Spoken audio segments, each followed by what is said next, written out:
ஏன் இலவசமே வாங்காம நான் மக்களே சொந்த காலில் நிக்கிற மாதிரி நீங்க உருவாக்காமல் எதற்காக எல்லாமே இலவசம்? அதற்கு இலவசம் என்று பெயர் இல்லை, மக்கள் நலத்திட்டம் என்று பெயர். மக்கள் நலத்திட்டங்களை செய்வதற்குத்தான் அரசு. கீழே கிடக்கிறவர்களை மேலே உயர்த்துவதற்குத்தான் அரசாங்கம். அதுதான் மக்கள் நலம். காமராஜர் தமிழ்நாடு முழுவதற்கும் விரிவு செய்து எல்லா பிள்ளைகளுக்கும் மதிய உணவு ஒரு வேளை இலவசமா கொடுப்போமே. எப்படி கொடுப்போம்?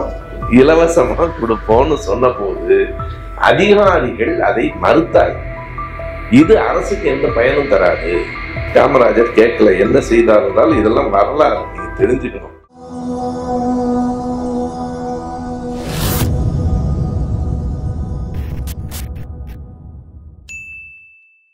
ஏன் இலவசமே வாங்காம நான் மக்களே சொந்த காலில் நிக்கிற மாதிரி நீங்க உருவாக்காமல் எதற்காக எல்லாமே இலவசம்? அரசாங்கம் இப்படி கொடுப்பதன் மூலமாக என்ன லாபம் வரும் அரசுக்கு அப்படின்னு கேட்டா, அரசாங்கம் வட்டி கடை அல்ல. ஒவ்வொன்றுக்கு என்ன லாபம்னு பார்க்க முடியாது. அரசாங்கம் எதை கவனிக்க வேண்டும் என்றால், எது மக்களுக்கு யாருக்கு எந்த அளவில் தேவை. கீழே கிடக்கிறவர்களை மேலே உயர்த்துவதற்குத்தான் அரசாங்கம். அதுதான் மக்கள் நலம்.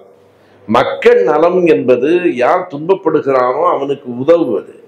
யார்கிட்ட பணம் நிறைய இருக்கோ அவன்கிட்ட வாங்கி, இருக்கிற இடத்திலிருந்து வாங்கி இல்லாத இடத்திற்கு கொடுப்பதற்குத்தான் அரசு. அதற்கு இலவசம் என்று பெயர் இல்லை, மக்கள் நலத்திட்டம் என்று பெயர். மக்கள் நலத்திட்டங்களை செய்வதற்குத்தான் அரசு இருக்கு. அதுக்காகத்தான் தேர்ந்தெடுக்கிறோம். எல்லாத்தையும் அவன்கிட்ட வாங்கி அவன்கிட்டயே திருப்பி கொடுக்கறதுக்கு அரசாங்கம் தேவை அல்ல. இது இலவசமும் இல்லை. இது எப்போ வந்ததுன்னா 1956 காமராஜர் மதிய உணவு திட்டம்னு ஒன்று கொண்டு வந்தார். அது ஏன் வந்துச்சு அதை மட்டும் நான் சொல்லிடுறேன். பாலக்காடு தெரியுமில்ல உங்களுக்கு, கோயம்புத்தூர் பக்கம் தானே பாலக்காடு. அப்ப தமிழ்நாட்டில் இருந்துச்சு.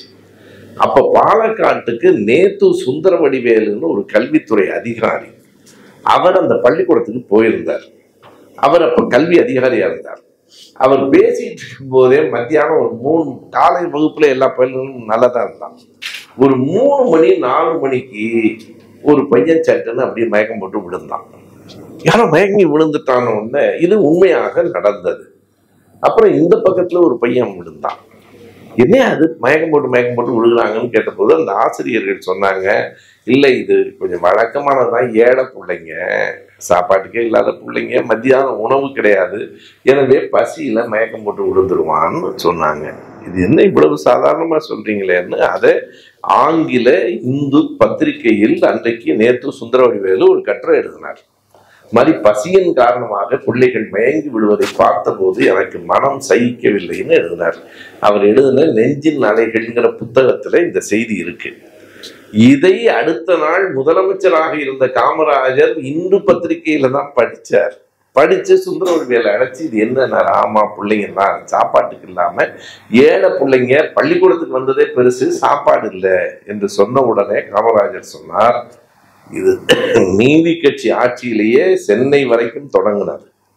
காமராஜர் தமிழ்நாடு முழுவதற்கும் விரிவு செய்து எல்லா பிள்ளைகளுக்கும் மதிய உணவு ஒரு வேளை இலவசமா கொடுப்போமே. எப்படி கொடுப்போம்? இலவசமா கொடுப்போம்னு சொன்ன போது அதிகாரிகள் அதை மறுத்தார்கள். இது அரசுக்கு எந்த பயனும் தராது. அதை அவங்க சொன்னது என்ன வார்த்தைன்னா, டெட் இன்வெஸ்ட்மெண்ட்னு சொன்னாங்க. பணம் போட்டா வரணும். இது என்ன வட்டி கிடையா நடத்துறோம்னு கேட்டார் காமராஜர். இல்ல, இதை செய்ய முடியாது, இது இலவசமாக கொடுத்தால் அது அவனா சம்பாதிக்கிறதுக்கு ஏற்பாடு பண்ணணும்னு சொன்னானுங்க. காமராஜர் கேட்கல, என்ன செய்தார் என்றால் இதெல்லாம் வரலாறு, நீங்க தெரிஞ்சுக்கணும். நான் முதலமைச்சராக கேட்கிறேன், பிள்ளைங்களுக்கு சாப்பாடு இல்லை, அரசாங்கத்தை கேட்டா பணம் இல்லைங்கிறாங்க. நீங்க அறுவடை செய்த உடனே முதல் படி அரிசியை யாரு கிடப்பாங்க? இன்னைக்கு இருக்குல்ல, அறுவடை ஆச்சு, அரிசி நெல் அறுவடை செஞ்ச உடனே முதல் படியை சாமிக்கு அடைப்பாங்க. காமராஜர் சொன்னார், 2வது படியை ஏழை பிள்ளைகளுக்காக அடப்படுங்கள். இது நடந்து ஏழை பிள்ளைகளுக்காக 2வது ஒரு படி கொடுங்க, ஒவ்வொருத்தரும் ஒரு படி கொடுங்கன்னார்.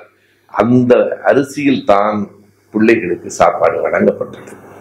அதற்கு பிறகு அதிகாரிகளை பார்த்தா மக்கள்கிட்ட இது பெரிய வரவேற்பு இருக்கு, நம்ம பேர் கெட்டு போயிடும், அரசாங்கத்தையே கொடுத்துடலான்ட்டான். 57க்கு பிறகு அரசின் செலவில் வந்தது. அது இலவசம் இல்லை பிள்ளைகளே, அது மக்கள் நல்வாழ்வு திட்டம்.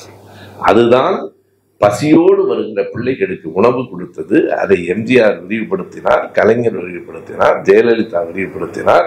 இன்றைக்கு வரைக்கும் இருக்கிறது. இப்போது இருக்கிற முதலமைச்சர் இன்னும் கூடுதலாக விரிவுபடுத்தி இருக்கிறார். இவையெல்லாம் இலவசங்கள் இல்லை. நம் பிள்ளைகளுக்கு நீங்க இப்படி யோசிச்சு பாருங்க.